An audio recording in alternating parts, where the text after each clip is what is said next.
क्या हो अगर आपको 4 घंटे तक जमीन के अंदर दफन रहना पड़े? ये बात सोचने से ही डर लगता है, क्योंकि जमीन के अंदर दफन रहना तभी पॉसिबल है जब इंसान मर चुका हो। लेकिन कोई जिंदा इंसान कैसे कर सकता है? ये बात हैरान करने वाली है। आज की इस वीडियो में हम आपको एक ऐसे अमेरिकी बच्चे की कहानी बताने वाले हैं जो 4 घंटे जमीन के अंदर दफन रहा और फिर जो हुआ उसकी किसी ने कल्पना भी नहीं की थी। तो जानने के लिए बने रहिए हमारे साथ इस वीडियो के अंत तक। बात है साल 2013 की, जब अमेरिका में एक बहुत ही अजीब घटना सामने आई। अमेरिका के इंडियाना ड्यून्स नेशनल लेक शोर की, जहां हमेशा की तरह बहुत सारे लोग घूमने गए थे, जिनमें से एक परिवार अपने 6 साल के बेटे नेथन वोस्नर को लेकर आया हुआ था। उस वक्त तक उन्हें लगा था कि वो एक वेकेशन मनाने के लिए बीच पर आए हुए हैं, लेकिन किसी को भी अंदाजा नहीं था कि आगे क्या होने वाला है। आम दिनों की तरह सभी लोग बीच पर एंजॉय कर रहे थे, बच्चे खेल रहे थे, बड़े पानी के किनारे आराम कर रहे थे, लेकिन किसी को यह भनक नहीं थी कि सुंदर सी दिखने वाली चमकती हुई रेत कितनी जानलेवा हो सकती है। बच्चे इधर से उधर दौड़ते खेल रहे थे और वहां रेत से बनी हुई जितनी छोटे छोटे टीले थे उन पर चढ़ने की कोशिश कर रहे थे। आपको बता दें कि वहां जो चिकनी रेत के पहाड़ थे वो हमेशा से एग्जिस्ट नहीं करते थे। दरअसल हजारों साल पहले वहां घने पेड़ों का जंगल हुआ करता था, लेकिन धीरे धीरे समुद्र के पानी की वजह से उन जंगल पर रेत इकट्ठा होना शुरू हो गई और एक समय ऐसा आया जब पूरा का पूरा जंगल चिकनी रेत के नीचे दब गया। पानी की नमी के कारण और चिकनी रेत में मौजूद मिट्टी के कारण पेड़ों में घुन लगनी शुरू हो गई और सारे पेड़ खोखले होकर सड़ गए, जिसके बाद मिट्टी के अंदर एक ऐसा खोखला जाल बन गया जहां पर पैर रखो तो कोई भी एक झटके में उसके अंदर समा जाए। लेकिन इसका अंदाजा फिलहाल किसी को भी नहीं था। नेथन भी अपने भाई बहन के साथ रेत में खेल रहा था और फिर इन सब ने फैसला किया कि वो रेस लगाएंगे और देखेंगे कि कौन सबसे पहले उस पहाड़ की चोटी तक पहुंचता है। जिसके बाद उन तीनों ने पहाड़ की तरफ दौड़ना शुरू किया, जिसमें नेथन सबसे पहले पहाड़ के ऊपर पहुंच गया और देखते ही देखते अचानक से वो पहाड़ की रेत में धंस गया। यह खौफनाक मंजर देखते ही उसके दोनों भाई बहन डर के मारे चिल्लाने लगे कि उनका भाई कहाँ गायब हो गया और वो रोते रोते नीचे उतरे। जब उन्होंने सभी को यह बताया कि नेथन गायब हो गया है तो पहले तो लोगों को कुछ समझ में नहीं आया कि क्या हुआ, लेकिन जब उन्होंने देखा कि नेथन वहां पर नहीं है तो उन्होंने ठीक से उन बच्चों से पूछा, जिसके बाद उन बच्चों ने बताया कि नेथन अचानक से उस रेत से नीचे धंस गया है। इस बात को सुनने के बाद नेथन के पिता दौड़ते हुए इस जगह पर पहुंचे और उन्होंने देखा कि वहां एक छोटा सा छेद बन गया था और उस छेद के अंदर से नेथन की मरी हुई से चिल्लाने की आवाज आ रही थी।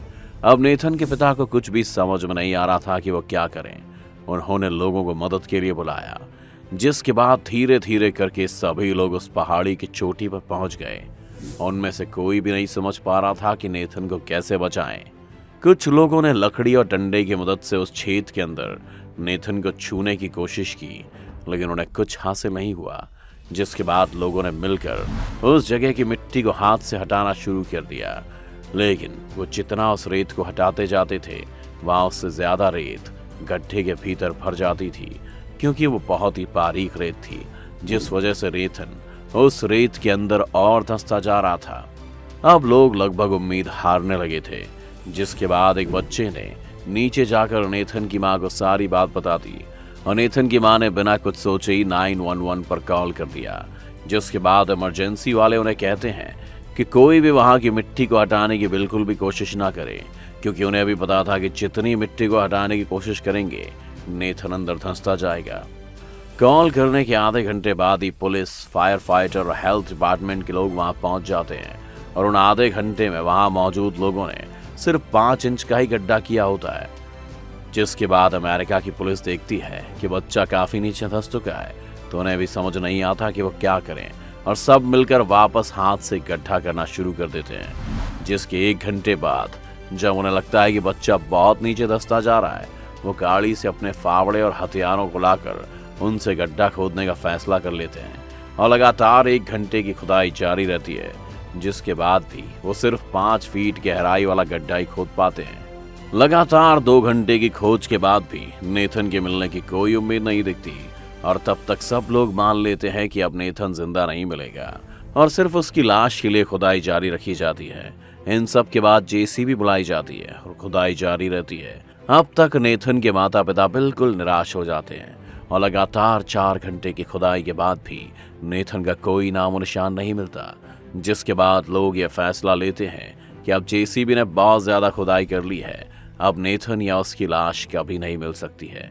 तो सावधानी से बिल्कुल 2-2 इंच की खुदाई की जाएगी, ताकि अगर नेथन की बॉडी जेसीबी के पंजे में भी आ जाए तो जेसीबी के पंजे से उसके 2 टुकड़े ना हो जाएं। जिसके बाद थोड़ी खुदाई करने पर जेसीबी में कुछ फंसता है। जेसीबी का ड्राइवर जेसीबी को बहुत ही आराम से पीछे हटाता है और लोग हाथ से मिट्टी हटाना शुरू कर देते हैं और अचानक एक वर्कर नेथन का हाथ पकड़कर उसे ऊपर खींच लेता है। जैसे ही नेथन बाहर आया, उसकी सिर्फ हार्ट बीट हल्की हल्की चल रही थी, जिसके बाद उसे सीपीआर दिया गया, लेकिन उसका शरीर बिल्कुल ठंडा पड़ चुका था। जिसके बाद उसे तुरंत वेंटिलेटर पर ले जाया गया। हॉस्पिटल ले जाने पर पता चला कि उसके फेफड़ों में रेत घुस गई है और उसका शरीर भी धीरे धीरे नीला पड़ता जा रहा है।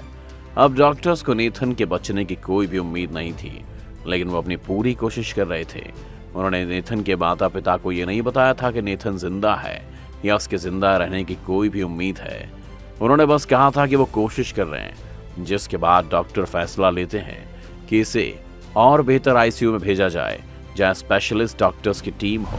जिसके बाद उसे एक स्पेशल आईसीयू में भेजा जाता है, जहां उसकी जान बचाने के लिए जरूरी हर तरह की ट्रीटमेंट उसे दी जाती है। बहुत कोशिशें करने के बाद अचानक से नेथन के सिर पर लगे चोट से खून आना शुरू हो जाता है, जिसे देखकर डॉक्टर्स के बीच एक उम्मीद जाग जाती है, क्योंकि अगर उसके माथे से चोट से खून आ रहा है, इसका मतलब ये है कि नेथन की हार्ट बीट सही चल रही है। वो अपने ट्रीटमेंट जारी रखते हैं और उसकी हार्ट बीट बढ़ती जाती है। धीरे धीरे उसके पूरे शरीर में ऑक्सीजन नॉर्मल तरह से पहुंचना शुरू हो जाती है और थोड़ी देर में नेथन कॉन्शियस हो जाता है। जिसके बाद उसे बेहतर ट्रीटमेंट दी जाती है और लगभग 2 हफ्ते हॉस्पिटल में रहने के बाद नेथन बिल्कुल सही सलामत अपने घर वापस आ जाता है। 6 साल के बच्चे के लिए ये पूरी घटना कितनी ज्यादा ट्रॉमेटाइजिंग रही होगी, ये सोचने पर भी रूह कांप जाती है। लेकिन नेथन काफी हिम्मती बच्चा था और सिर्फ 2 हफ्ते के समय में ही खुद को रिकवर करके वो वापस से एक आम जिंदगी जीने के लायक हो गया। तो दोस्तों, ये थी नेथन के 4 घंटे तक रेत के अंदर धंसे रहने की पूरी कहानी। आज के लिए बस इतना ही। आपको आज की वीडियो कैसी लगी हमें कमेंट करके जरूर बताएं। अगर आज की वीडियो आपको पसंद आई हो तो वीडियो को लाइक और शेयर जरूर कर दें। साथ ही हमारे चैनल को सब्सक्राइब भी कर लें।